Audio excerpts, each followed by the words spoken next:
नमो बुद्धाय, जय भीम सर्वांना. काल दिव्याची press conference होती आणि त्यामध्ये तिनं बिग बॉसचा जो खरा आणि काळा चेहरा आहे, तो लिटरली दाखवला नाही, की जेव्हा बिग बॉस हा समानता, इक्वॅलिटी आणि लॉयल्टी आणि मी किती प्रॉपर आहे, मी किती न्यायवादी आहे, मी किती बरोबर आहे. लोकं मला भगवानसारखं मानतात, लोकं मला बाप समजतात, कोणी मला मित्र समजतात, कोणी मला काय समजतात, कोणी मला नवरा समजतात. फलाना-फलाना गोष्टी, मानेच्या गोष्टी सांगणारा हा बिग बॉस, त्याचा खरा काळा चेहरा काय आहे, हे दिव्याने काल प्रेस कॉन्फरन्समध्ये सर्वांना सांगितलेलंच आहे, की काय तिच्यामुळे वागणूक होती, काय बिहाइंड ऑफ द सीन्स होते, काय गोष्टी घडलेल्या आहेत, ह्या सर्व तिनं गोष्टी सांगितलेल्या नाही. पहिली गोष्ट अशी, की तिनं जे जे बोलत होती, ते वारंवार ते सर्वांना सांगत होती, की तुम्ही मला माझ्या बाहेरच्या गोष्टीवरून पोक करा नको. एखादा व्यक्ती जर वारंवार पोक करत आहे आणि वारंवार तिला ह्या गोष्टीमुळे नॉमिनेट करत आहात तुम्ही, की शोच्या बाहेर जाईल, मग तू भाषणच करते, मग तू भाषणच आहे, तुला काय तिचं बोलणं पण भाषणसारखंच आहे गं, ऐकूशा नाही वाटत गं, कसा-कसा अजीबसा आहे. वारंवार तुम्ही ह्याच गोष्टीबद्दल तुम्ही वारंवार पोक करत असाल आणि दिव्या वारंवार म्हणत होती, की मला बाहेरच्या गोष्टीबद्दल बोला नको, कारण की माझ्या बाहेरचं व्यक्तिमत्व, माझी बाहेरची पर्सनॅलिटी, माझं बाहेरचं बोलणं-चालणं हे सर्व वेगळं आहे. तुम्ही त्या गोष्टीला समजू शकणार नाही. कारण की जो माझं भाष्य आहे त्याला समजायला बुद्धी लागते आणि तुमच्याकडे ना बुद्धी आहे, ना पेशन्स आहेत, असे ते व्यक्ती होते. परंतु वारंवार तिला पोक गेल्यामुळे बरे तन्वीने ज्या प्रकारे तिला पेंट वगैरे लावलं, अग्रेसिव्ह वगैरे, त्यानंतर ती गेली, की तुम्हाला जर बघायचंच असेल, की मी बाहेर कशी आहे, तर मी मतलब असं ना तलवार, पण शब्दांची तलवार, की अन्यायाविरुद्ध मतलब न्यायासाठी वापरणारी तलवार. एखादा अशी एक तिनं व्यक्तिमत्व अशी गोष्ट केलं आणि जेव्हा ही सांगतच होती ना, आपलं वाक्य कंप्लीटच करायची होती, तर रुचिता बोंबलायला लागली, की "तू आम्हाला धमकी देतेस का?" मग ती तन्वी बोंबलायला लागली, "तू धमकी देतेस का?" अरे मूर्खांनो, पोरींनो, तुम्ही ऐका तर सही. ती एखादी मुलगी तुमच्यापेक्षा एवढी लहान आहे, ती मुलगी तुम्हाला काय म्हणत आहे, पूर्ण वाक्य तिच्या कंप्लीट तर होऊ द्या. तुमच्यामध्ये तेवढी पेशन्स नाहीये, तुमच्यामध्ये बुद्धी नाहीये, तुमच्यामध्ये काही अक्कल नाहीये, तुमचा अभ्यास नाहीये. तुम्ही लोकांना वारंवार भाषण देते म्हणता. एवढा एका पुस्तकाचा अभ्यास नाही, काही नाही, फक्त भाजी नाही केलीस गं, असं झालं, लव्ह अँगल, फलाना अँगल, असे भांडण करणे, एकामेकाला शिवागाळी करणे, ह्याच्या व्यतिरिक्त तुम्हाला काही नाहीये.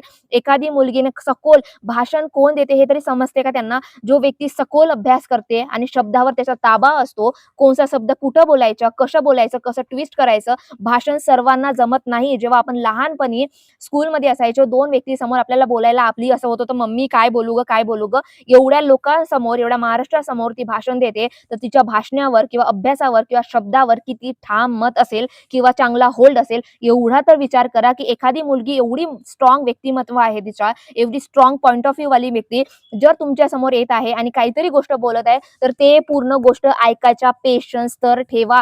ह्या रुचिता आणि तन्वी आणि अनुश्री ह्या सर्वांनी बोंबलायला लागलं, की भाई हे आरोप करत आहे. त्यामुळे तिचं अर्ध बोलणं मतलब कंप्लीटच झालं नाहीये आणि त्यावर बिग बॉसने बोलायला सुरुवात केलं, की भावा कट केलं. त्यावर दिव्याने वारंवार म्हटलं, की मला पूर्ण बोलू द्या, पूर्ण बोलू द्या. ते सुद्धा क्लिप कट केलेली गेलेली आहे. दुसरी प्राजक्ता, ओमकार, आयुष हे सर्वांचं डिस्कशन चालू होतं आणि प्राजक्ता म्हणत होती, की "तू शब्दाची तलवार म्हटलीस, मी समजले गं." त्यावर दिव्या म्हटली, की "ताई तुम्ही समजल्या ना?" तर हे सर्व जो कन्व्हर्सेशन होता हे सुद्धा दाखवलं गेलं नाहीये आणि बिग बॉसने म्हटलेलं आहे, की दिव्याला इंग्लिश बोलणारी कोंबडी. एका स्त्रीचा अपमान करत आहात तुम्ही. तुमच्या शोमध्ये आली, तुमच्या शोचा मान दाखवलं. शोमुळे आली म्हणून टी-आर-पी आली, सर्व आली. एवढ्या शोमध्ये सीझन 5 मध्ये एवढी टी-आर-पी कधीच नव्हती, जेवढी फक्त दिव्यामुळे टी-आर-पी होती. दिव्याला एवढे ओट्स होते, जेवढे कोणत्याही कंटेस्टंटला नव्हते. सर्वच काही त्या मुलीमुळे तो सीझन चालला, सीझनमध्ये गाजला आणि तुम्ही त्याच मुलीला इंग्लिशसारखी कोंबडी किंवा कोंबडीसारखी इंग्लिश व्हॉटएव्हर हे असे-असे वाईट-वाईट वाक्य आणि वाईट-वाईट गोष्टी त्या मुलीवर तुम्ही लेखता.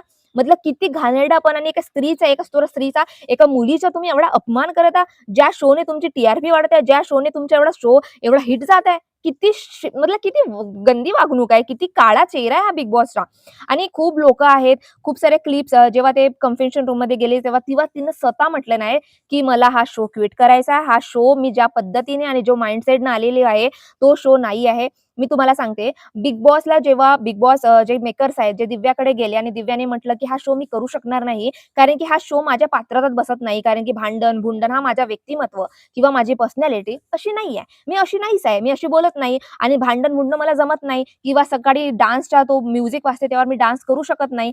त्यावर बिग बॉसच्या मेकर्सनी दिव्याला असं कन्व्हिन्स केलं आणि असं मक्कल लावलं, की तुझे जे व्यक्तिमत्व आहे, तुझी जी पर्सनॅलिटी आहे, तुझे जे चांगले विचार आहे, तुझा जो इतिहास आहे, तुला जनतेला सांगायचं असेल तर बिग बॉस सारखा प्लॅटफॉर्म कधीच भेटणार नाही. कारण की बिग बॉस हा महाराष्ट्रात गाजणारा शो आहे. महाराष्ट्रातले सर्व जास्त पब्लिक हा फक्त शो बघतात आणि हा बघल्यामुळे शो तुला लोकं ओळखतील. तुझे व्यक्तिमत्व, तुझे विचार, तुझी पर्सनॅलिटी ह्या सर्व आणि ते विचार वगैरे सर्व लोकांना कळेल. तर त्याच दृष्टिकोनानं दिव्या फक्त त्या शोमध्ये गेली आणि शोनी जाताना पहिले तिची तब्येत बिघडली होती आणि तिला खास करून म्हटलेलं होतं, की तुम्ही माझी हेल्थ बरोबर नाहीये. माझी हेल्थची काळजी घेणं इम्पोर्टंट आहे. त्यावर बिग बॉसच्या मेकर्सनी म्हटलं आणि तो कॉन्ट्रॅक्टमध्ये सुद्धा लिहिलेलं असते, की health concern is a first importance देता. हेल्थसाठी डॉक्टर असतात, सर्व 24 तास अवेलेबल असतात, सर्व गोष्टी अवेलेबल असतात. आम्ही हेल्थची निष्काळजीपणा घेणार नाही. परंतु कालच्या कन्फेशन रूममध्ये दिव्याने सांगितलं आहे, की मतलब ती मरायला टेकली होती. मतलब असं बी नाही, की मी बिमार आहे, मला ताप आलाय. ती डायरेक्ट मरायला अंडरस्टँड मरायलाच टेकली होती. तेव्हा त्यांनी मला ऑक्सिजन कमी होत होता, तेव्हा त्यांनी मला इंजेक्शन दिला. मतलब किती निष्काळजीपणा एका कंटेस्टंटबद्दल. तो व्यक्तीला काही झालं असतं, तर काय झालं असतं? एवढा निष्काळजीपणा. जेव्हा ते एक बोलायचा टास्क होता कॅप्टन्सी साठी टास्क होता. तेव्हा राकेश आणि दिव्यामध्ये फायटिंग झाली होती आणि दिव्याचा जो बोट आहे तो परमनंट वाकडा झालेला आहे. मतलब तो आता हालत पण नाही, हुलत पण नाही. तिने प्रेस कॉन्फरन्समध्ये सांगितलं नाही. त्या मुलीला तुम्ही फक्त बर्फ लावायला दिला त्या पूर्ण हड्डीवर. फक्त बर्फ. मतलब एवढी निष्काळजीपणा, एवढा तुमचा हेल्थ कन्सर्न, तुमचे डॉक्टर अवेलेबल असतात, एवढा समानतेच्या गोष्टी करतात. बिग बॉस हा आहे, बिग बॉस न्यायप्रीती आहे, बिग बॉस महान आहे, फलाना आहे आणि तुम्ही एवढा एखाद्या मुलीबद्दल एवढा वाईटपणा दाखवला. आणि दिव्याने हे सुद्धा केलं, की मी 24 तास काम केलेली आहे, मी 17 लोकांचा नाश्ता केलेली आहे, काम केली आहे. मी आपले चांगले विचार सुद्धा सांगितले आहे, चांगल्या गोष्टी सांगितलेल्या आहे. परंतु ते माझ्या क्लिप्स दाखवल्या सुद्धा नाहीये. एकही क्लिप्स दाखवला गेल्या नाहीये. फक्त रुचिता आणि तन्वी आणि अनुश्रीचे भांडण, भांडण, भांडण, लव्ह अँगल, फालतू चीजे ह्या गोष्टी दाखवल्या गेल्या आहेत. बिग बॉस ज्या विचाराने आणि ज्या गोष्टी मला समजायला मला सांगितलं होतं मेकर्सनी, की असा शो आहे, आम्ही अशी पर्सनॅलिटी दाखवणार किंवा तुमचे विचार मांडले जातील, तुमचे विचार पोहोचवण्यात जाईल, पूर्ण महाराष्ट्र तुमचे विचार वगैरे बघल. तो मी ज्या शोमध्ये गेली तेव्हा मला कळलं, की हा शो माझ्यासाठी नाहीये. कारण की ह्या शोमध्ये जो माइंडसेट घेऊन आली आणि जे मेकर्सनी मला सांगितलं होतं आणि जो दावा केलं, तो ह्या शोमध्ये दिसतच नाहीये. ह्या शोमध्ये फक्त भांडण, भांडण आणि जो वाईट बोलेल, तो भांडण बोलेल, टास्क बोलेल, ह्याच गोष्टी दाखवल्या गेलेल्या आहेत. आणि मला कळलं होतं, की मला हा शो माझ्यासाठी नाहीये. तेव्हा मी स्वतःच म्हटली, की मला हा शो क्विट करायचं आहे. परंतु बिग बॉसने ॲज अ ऑडियन्सला काय दाखवलं, की भावा नाही, हे धमकी दिलं नाही आणि जुनी क्लिप बहुत साऱ्या कट झाल्या आणि नंतर तुम्ही शोच्या बाहेर जा. आम्ही मॅनेजमेंटला खूप विचार, खूप अभ्यास केला, खूप सखोल केला, फलाना केला, हा केला. मग नंतर तुम्ही का? अरे किती तुम्ही मॅनिप्युलेट कराल, किती मूर्खपणा दाखवाल. त्या मुलीनं स्वतः म्हटलं, की मला शोमध्ये राहायचं नाहीये. खरं परिस्थिती दाखवा ना, खरं रियालिटी दाखवा ना. लोकं दिव्याला वाईट-वाईट Instagramवर म्हणा, YouTube म्हणा, डॉक्टर बाबासाहेब आंबेडकरच्या नावावर बिग बॉस सारख्या थर्ड क्लास शोमध्ये काय करते?